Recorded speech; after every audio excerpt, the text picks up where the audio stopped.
Take an oath by Allah, forgive me if these words are a bit harsh, but I tell you now, and this is my own personal opinion, wallahi, even our love for the deen, even our love for the Sahaba is a love of dunya. Nobody here loves Umar ibn al-Khattab, most loved, probably one of the most loved. He's definitely my favorite. Nobody here loves Umar ibn al-Khattab because he had permanent marks on his cheeks from crying out of fear of Allah. Nakas. We love Umar ibn al-Khattab because when his name was mentioned, the kuffar used to shake in their knees. No one loves Umar ibn al-Khattab because he had permanent marks on his shoulders. Why? Because he was servicing the community in the late hours of the night when everyone was asleep and wasn't watching. You don't love Umar for that. You love Umar because he was a man, brother. When he rocked up, cause everyone buckled. The Prophet of Allah who we claim we love. Because I'm sure you're thinking in your mind, wallah brother, may Allah reward you, very nice khutbah, very emotional, very touching, because you don't understand what this person did to me is unforgivable. And I repeat, there is absolutely no scenario. I don't care if he shot your mother, he shot your father, he raped your child. I don't care what scenario you could possibly throw at me. Forgiveness is the key. The Prophet of Allah for 13 years in Mecca, live this with me, 13 years in Mecca, prosecuted, harmed, sworn at, spat at, had dust thrown in his face. They killed his companions. For what? For what? What crime did he do? What crime did he do? What? He looked at someone's sister? What? He didn't cough up his money at the end of the business transaction? What crime did he do? 13 years. They boycotted him and his family for 3 years. Sahaba said we were eating the leaves off the trees until our droppings became like the droppings of animals for 3 years.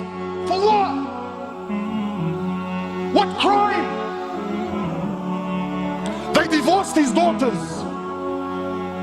Sumayya radiallahu in front of the Prophet, publicly. I'm not telling you, Allah, you know what, that they started sending around a WhatsApp video about what. No. Publicly, live, in front of the Prophet and his companions, they grabbed Sumayya, a woman.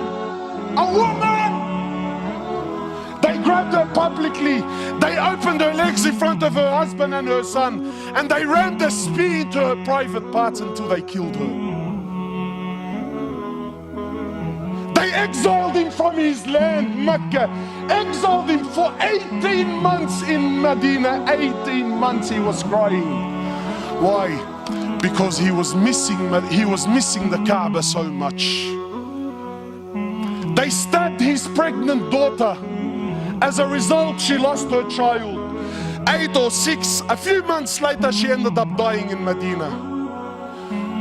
He buried every one of his children while he was alive, except for Fatima. In Uhud, you know, it's one thing to go to war and kill. That's fine, he killed the man. In Uhud, they massacred the dead. His uncle Hamza, they cut his nose off, they cut his ears off, they ripped his liver out. Hind took a bite from his liver and spat it on the floor. Sahaba said when the Prophet of Allah seen Hamza, we never seen him cry like he cried when he seen his uncle Hamza. In narrations, he prayed janazah for his uncle 70 times. So much hurt and so much pain. For years. And then when Fatah Mecca came, and now he comes back victorious with an army of 10,000 companions, an army the which Arabia never seen in their lives.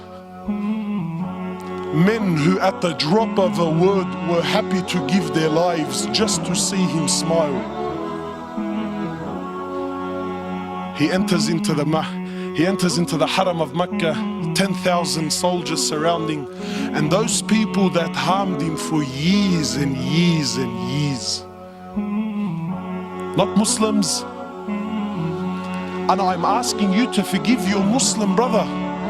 God forbid I should ask you to forgive kafar. I'll be labeled on the payroll, scholar for $1. Wallahi, you mop the floor with me. So I'm not even gonna dare to go down that road. God forbid we should follow the sunnah of Rasulullah sallallahu alaihi wasallam. No way, brother. He enters into the haram, 10,000 soldiers surrounding the haram. Those people that harmed him for years and years. Where are they gonna go now, bro? Talk about the tables turning, huh? So he looks at them. He says to them, and what do you think I will do with you today? What do you think I will do today? They said, you're an honorable, generous person, the son of an honorable, generous person.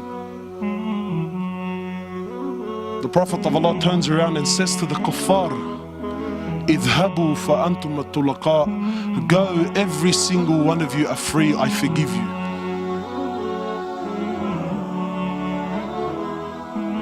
Where's this sunnah in our lives, man? Where's this deen? أقول قولي هذا استغفر الله.